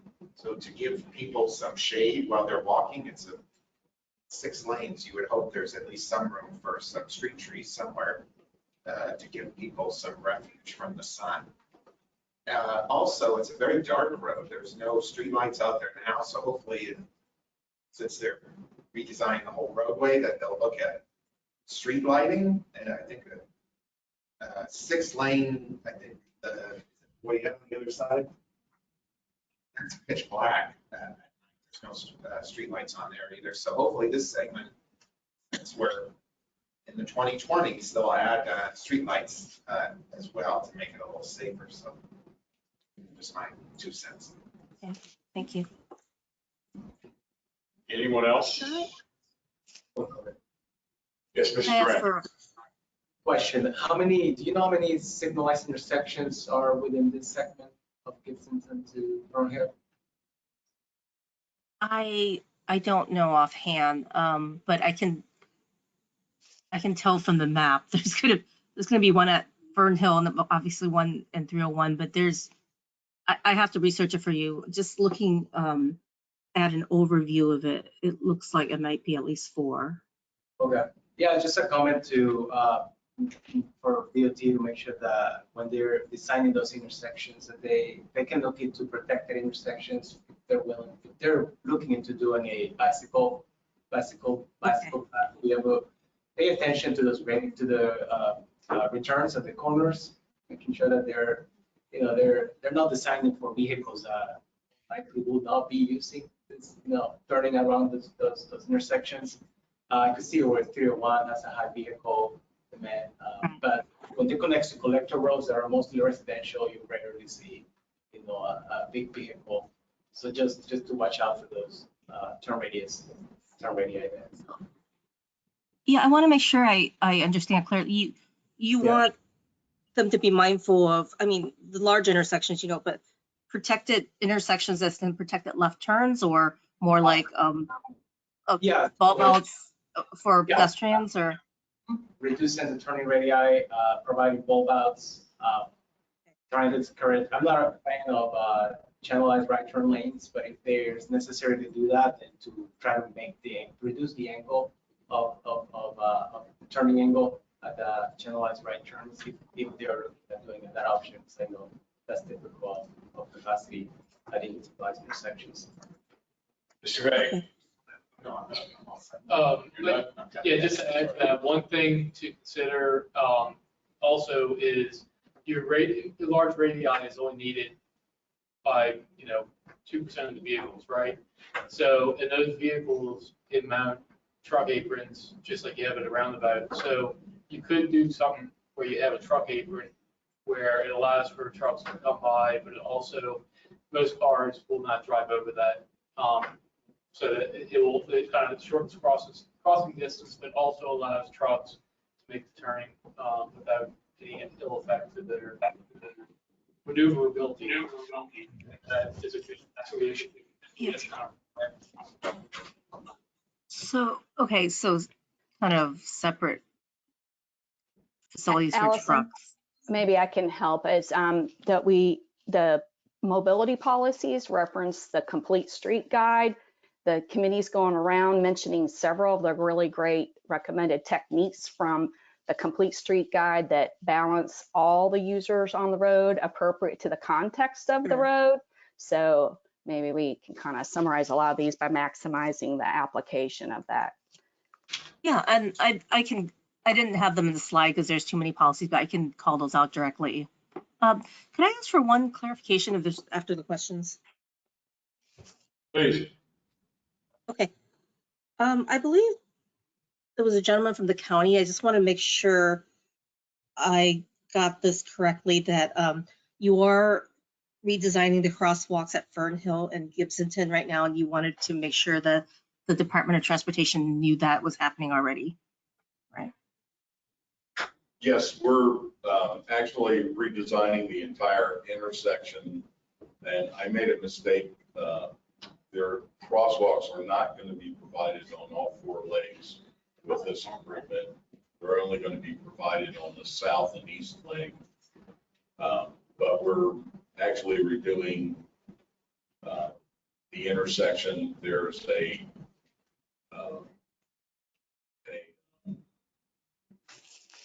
truck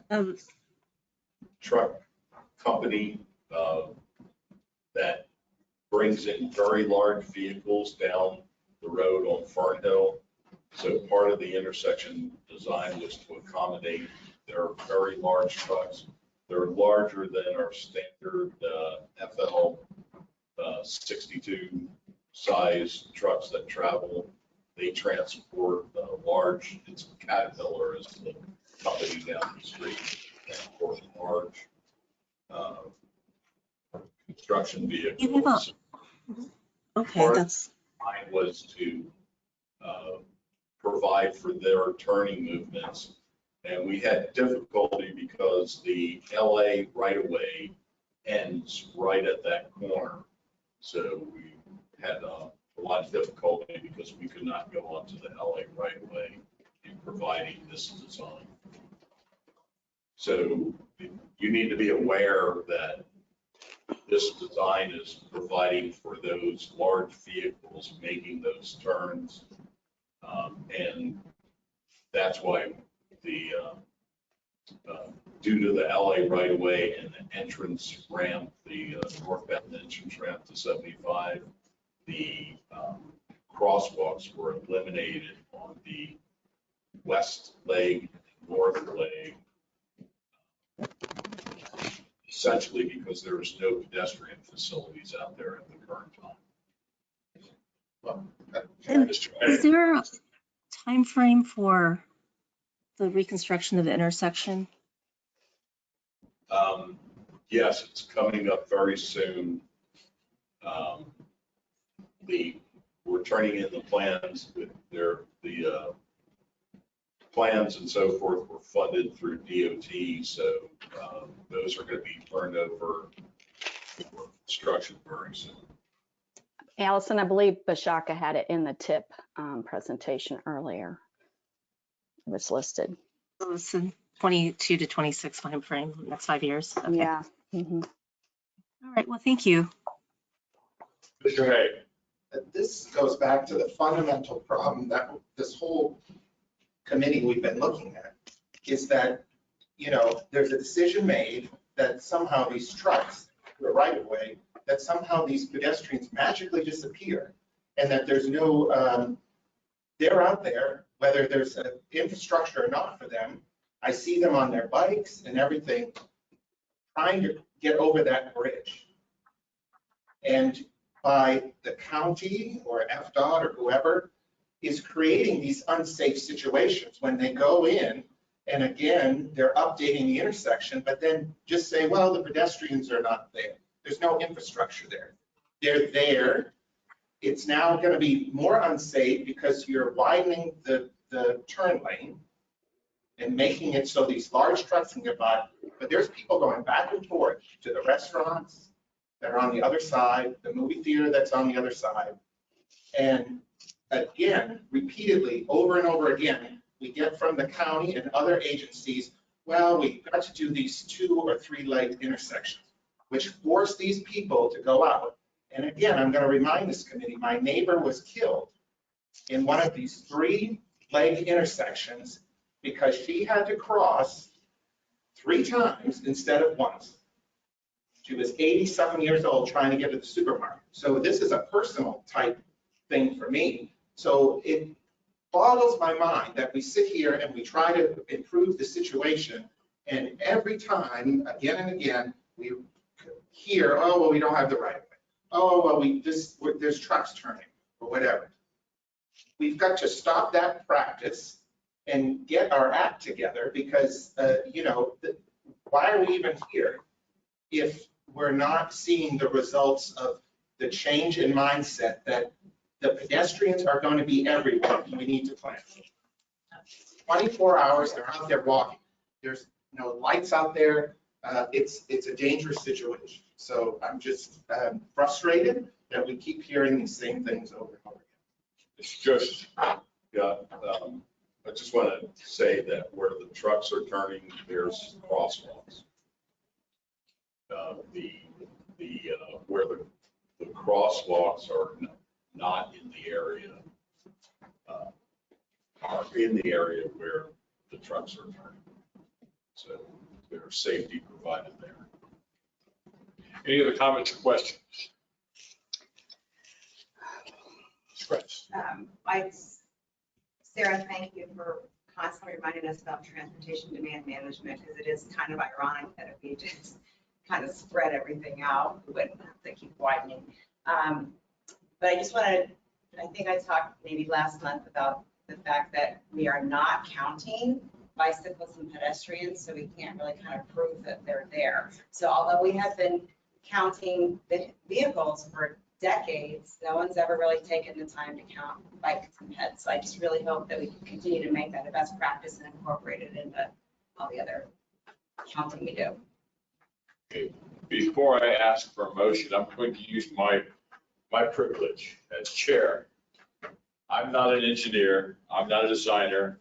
I'm just an average citizen that is now looking at this roadway that is less than a quarter mile. It is going from rural to urban. And we're being asked to make recommendations to the TPO. If this were a long drawn out highway from downtown Tampa to the Hillsborough County line, I would have reservations. But I've been hearing some wonderful things: crosswalks, bike lanes, physical separation, commuter assistance. I'm looking at speed reduction, making sure there's a concrete barrier between the bike lanes and the traffic lanes, 10-foot sidewalks, buffering of some sort of way. In my opinion, I say we ask for 20 things, and if we get 5, I'm happy. So that's my point of privilege as chair. I will now entertain a motion on comments to FDOT, or recommendations. So if I may clarify, just for I got some clarification from the Department of Transportation as well. They would like if you have a personal comment, and I can actually take that and submit that directly to one of the project managers. But as far as the TPO's official comments, we need to consolidate them into a formal action. And I think, Chair Citro, you actually had a really nice summary in your last comment there about the need for crosswalks, bike lanes, transportation demand measures, and protective facilities. So if we could kind of structure it like that, that would probably be the most appropriate. Interject, those weren't my comments, those were board members' comments. Yep. Committee comments. Right. Right, Allison, see if this works. So we got lots of comments about Vision Zero, complete streets appropriate to context, and transportation demand management. Can we say that the committee recommends what you've prepared as comments thus far with an additional focus on those? Would that work? And if somebody made it as a motion? Yeah, absolutely. I think Cynthia was going to, I think we can make our motion to encompass all of the comments that we have heard today.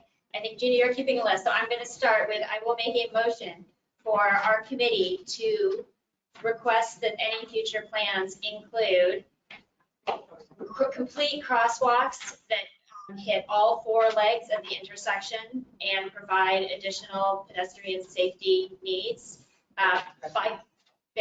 including pedestrian refuges.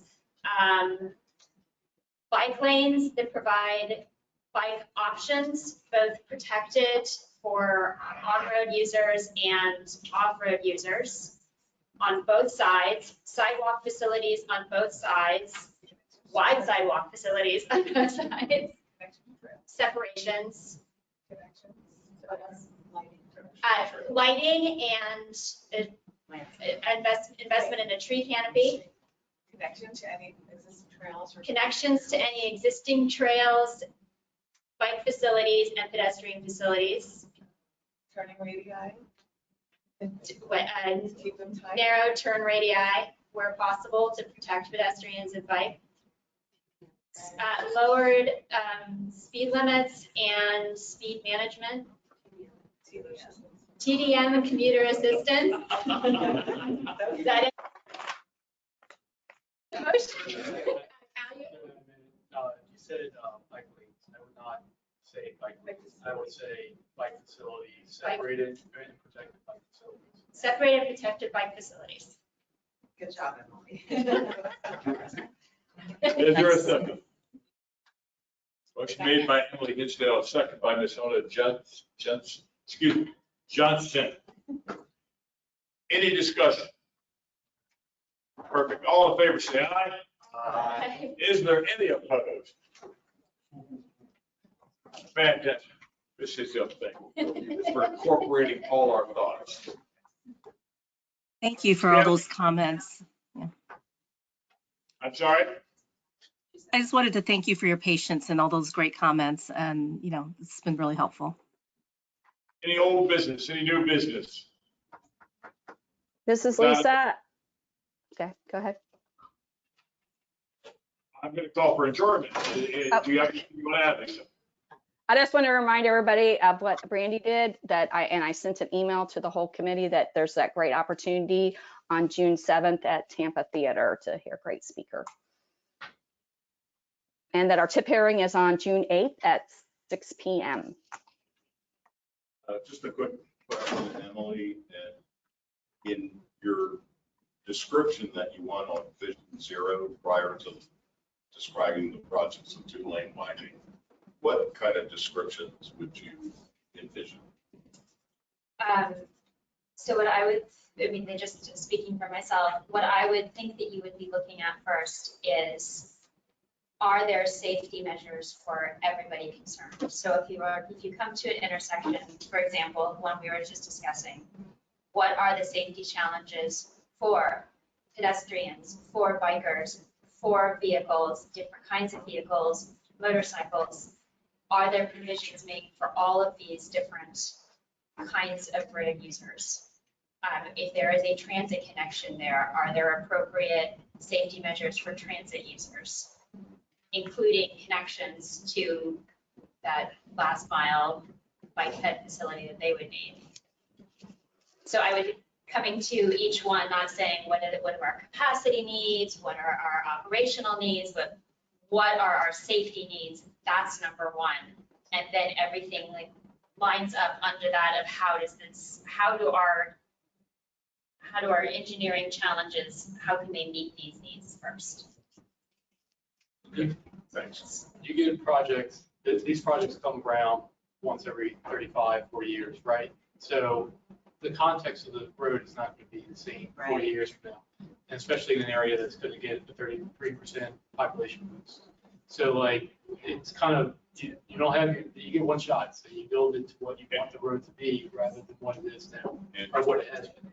Do it right the first time. That's a With good way that- to put it, to what you want it to be, because we have to assume with our increasing number of people in this county, we are going to need different kinds of mobility options. We're just not gonna be able to stack cars on top of each other endlessly. So we have to plan for a future that has those options available. Without objection, we're adjourned. Thank you, everyone.